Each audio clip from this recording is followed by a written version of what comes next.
Welcome to Rex Arthur TV. This is the Rex Arthur Show where we are discussing and we discuss LGBTQ issues with an LGBTQ perspective and an LGBTQ approach and humanistic approach in an LGBTQ plus planet where each and every one of us belongs to either letter in the sexual alphabet that's made up of 10 letters.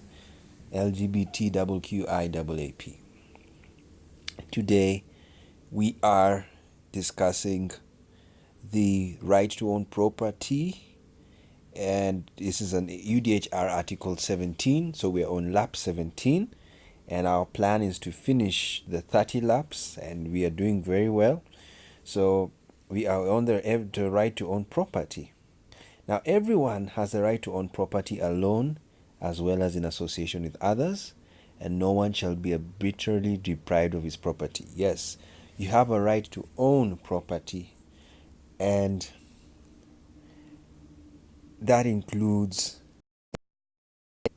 yes, and it's enshrined in Articles 15 and 21 and 32 of the IPR OA UMBF, the Convention, which is very important. They are allowed to get property, and includes the assets of a migrant worker.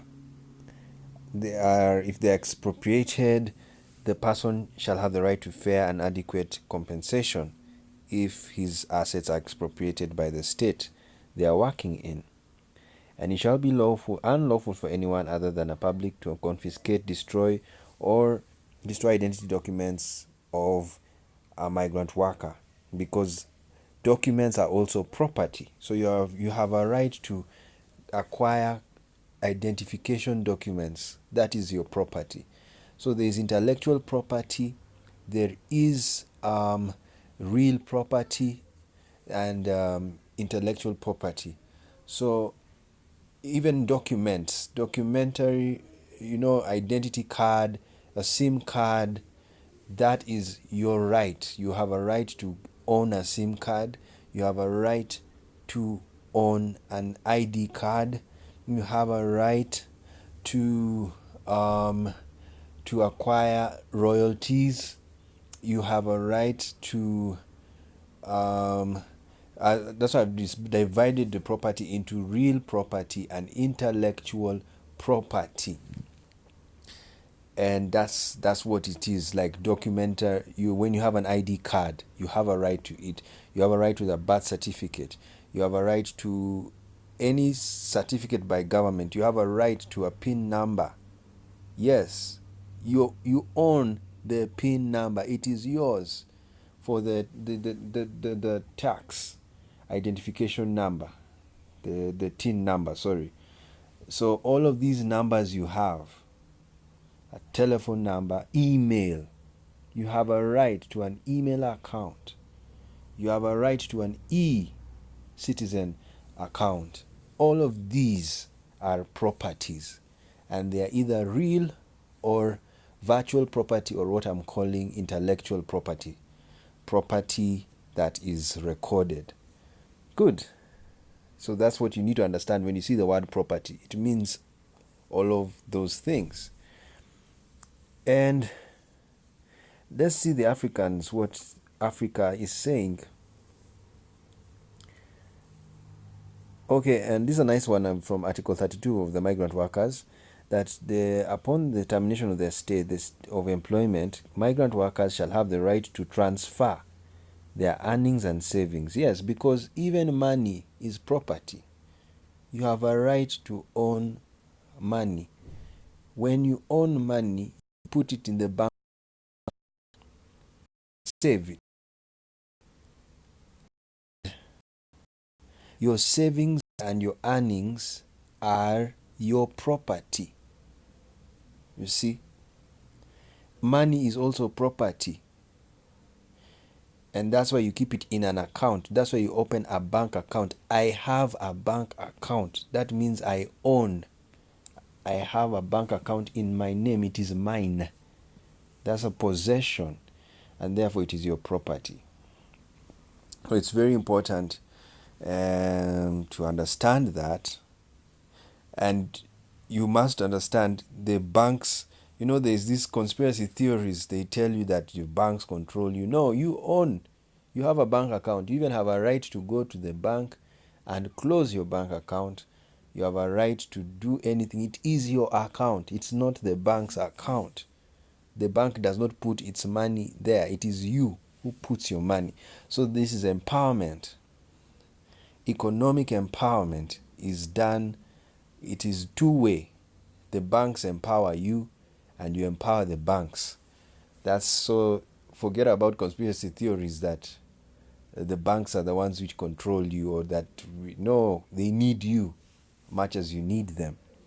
Now, why I was doing that is because you have a right to transfer earnings and savings in case they terminate your stay in the state of employment, and even your personal effects and belongings. You can leave with your staff. They cannot say that they own your property.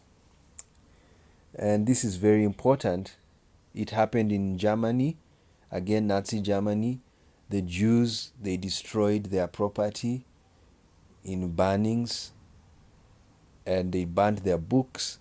So they have always been, and they stole precious items that belonged to Jews, and they were returned to them. And those that were not able to be returned because they were destroyed in war, they pay them to the families, Jewish families that prove possession.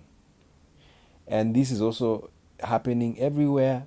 When you have property and you've legally acquired that property, land, as I've told you, intellectual property, as I've told you, like what happened in Africa, Nigeria, the artworks went to Britain, but they were stolen. So they have to return the artwork to Nigeria. And then South Africa, some whites received land that belonged to tribal communities, to some tribes.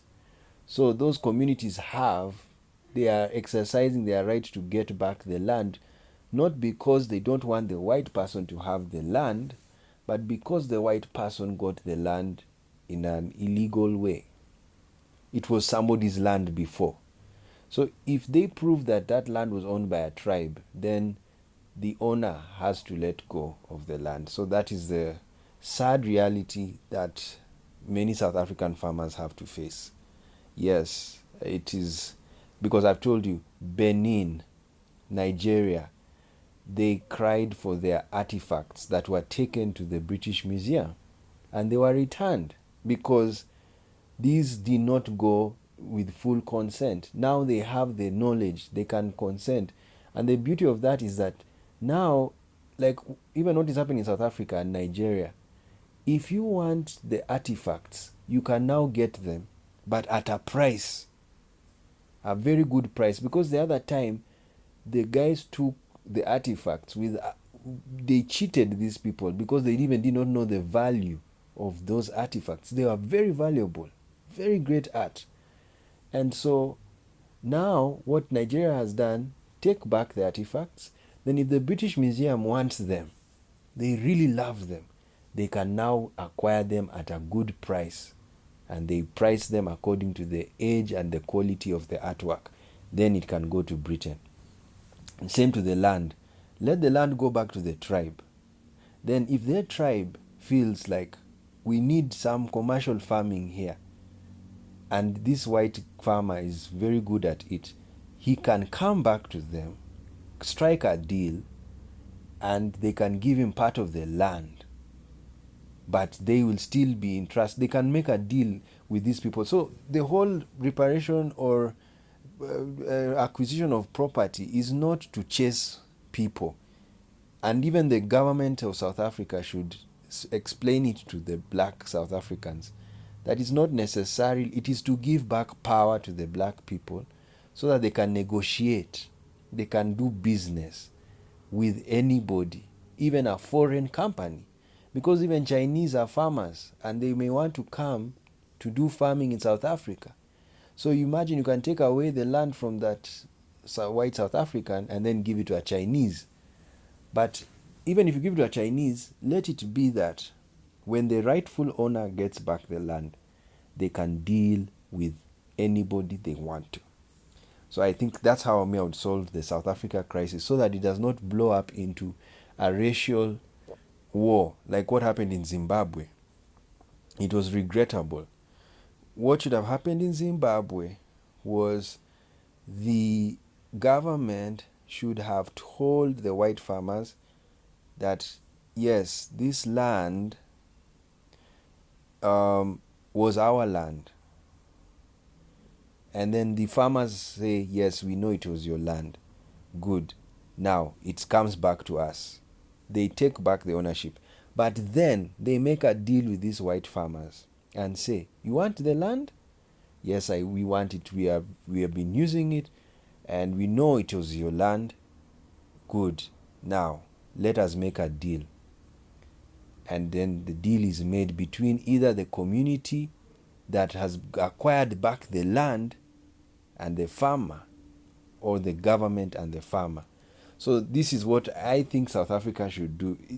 What is happening in South Africa is acquisition of the land back to the rightful owner. Then after that, the owner can now do negotiations with whomever they want, even if it's the farmer who was used to be there. But the problem was that they were not happy with how the farmer acquired that land. That is the reason why they wanted to go back to the owner. Because in Africa, land is very important. It is even spiritual. So sometimes they and it's good. I know you may be a white farmer and you're feeling like, oh no, but we followed the law and we got a title. Yes, you did get a title. But what you can do, first go back to the original owner and negotiate. Yes, let the law do its job. They have said it's going back to the owner. Let it go back to the owner. Don't leave the country. It goes back to the owner. Give them time to now have a ceremony that the land is now come back to us. Then you can go and negotiate with them. And show them the importance, how much valuable that land is. Go and give them a lecture on the valuableness of the land. Excuse me. So basically that's what we would advise what is happening in South Africa, the acquisition of property, because the white South African use this article of the right to own property to question what the South African government is doing. But the South African government is using history to acquire the land, because the land was sold to these other people. Even there are some black farmers who may have the land illegally. He got this land without due process or in a legal way. Because at that time, you see, the problem that South Africa is facing is that there is an apartheid government, and a government, that's now the problem. Now, was an apartheid government. Now remember, do you know when South Africa got independence, according to the apartheid person, around 1910? But black South Africans know they got independence in 1994. So, what does this mean? They do not consider the apartheid administration as a legal administration. And this is the war in South Africa. The farmers who got the land after 1910 need to understand that the black people do not recognize the apartheid administration. Therefore, any legal issue that took place within that time is null and void. So that's what they need to understand, is the belief is the stand of the black people in South Africa. So what does this mean? That the real South African government actually began ruling South Africa in 1994. That is the first South African government. Now, because of that, any acquisition of property within from 1910 to 1994 can be disputed on the basis that the apartheid government was not a rightful government. That's my argument. I may be wrong, but I see it that way because I don't believe the black South Africans really respect the apartheid administration. They suffered under it. So that is what we have to study about South Africa. It's a very interesting case, but it can be solved easily, as I've told you. Just return the land to the rightful owner and then go and deal with the owner. Yes, the community can say, okay, we can give you half of the land because it seems you're a very good farmer. Yeah, and they give it to you and life goes on. The community has got back its land and it is now in charge. It can decide to give land to whoever. It can lease the land.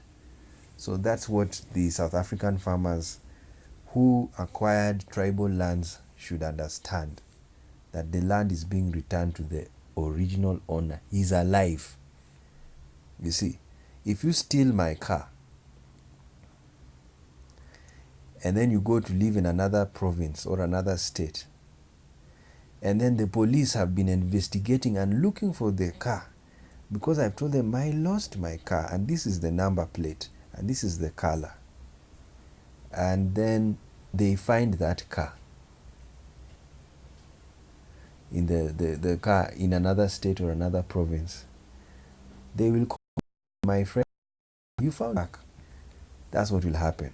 Then the person who was using the car and bought the car from another person will say, but I bought this car from somebody. He told me it was his car. Good. Now, it was his car. Okay, we want you to come and see the original owner. And if you really like the car, you can buy it from the original owner. So, you go to the original owner and you say, oh yes, this was my car. It was stolen. Yes, even I have the logbook.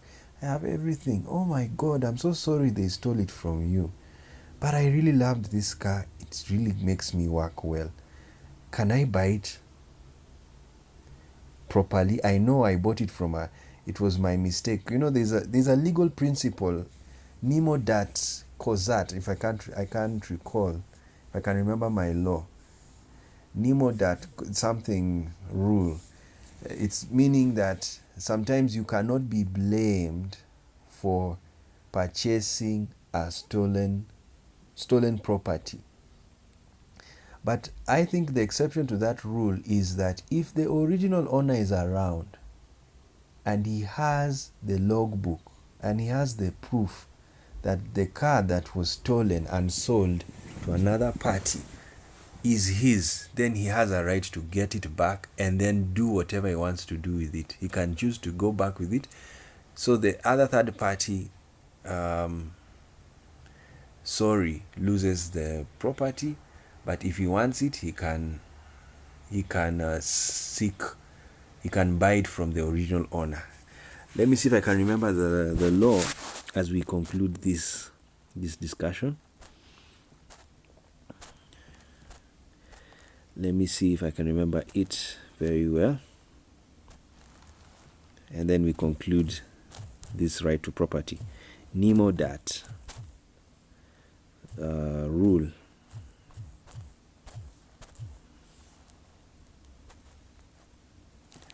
Yes, nemo dat quod non habet, literally meaning no one gives what they don't have, is a legal rule that sometimes called the nemo dat rule, that states that the purchase of a possession from someone who had no ownership right to it also denies the purchaser any ownership title. Yes.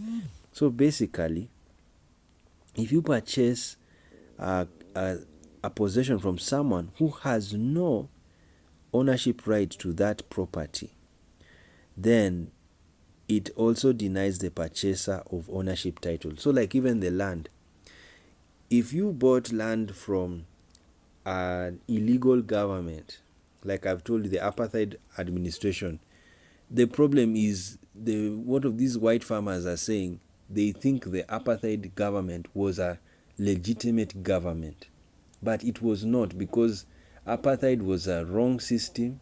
It was segregative and therefore was not legitimate. It was actually against the UDHR. So, what does this mean? An illegal government, or a government without legitimacy, sells land to somebody, and so basically saying no one gives what they don't have. So this government did not own that land. They stole it from the real owners. Then they sold it to somebody. And this person now says it's his land. It's not his land, because the person who sold it to you does not even have the ownership of it. Like I told you, the car. If you sell a car to somebody and you don't have the logbook, you have really bought a car at a risky situation, because the guy who has the logbook was actually robbed of that car. And when he gets that car, he has a right to that car, not you who purchased it. So, which means you wasted your money purchasing. So that's what I'm trying to tell white farmers or other farmers. I don't want to sound a bit racist, because there are even black farmers who bought land. They could have bought land during apartheid, though it's very hard that happened. But it could have happened maybe after 1994. You bought land from the black South African government, and this land was owned by a Boer who got it from the apartheid government, who stole it from a tribal community. So this tribal community wants its land back, but the farmer who is there is a black farmer who bought it from a Boer farmer who sold it to the government of the black South African government, yet it had bought it from the apartheid government. So because the apartheid government had no ownership of the land, because they stole it and they were an illegitimate government, then the Boer had no ownership of the land. And even when he sold it to the black South African government, the black South African government may have no ownership on the land. And the black South African government, when it sold it to a black farmer, that black farmer also does not have ownership of the land, because the first person who sold the land had no ownership onto it. So it goes back to the tribal community that owned the land, and then they can do whatever they want to it. So this is what I was looking for. Nemo dat quod non habet.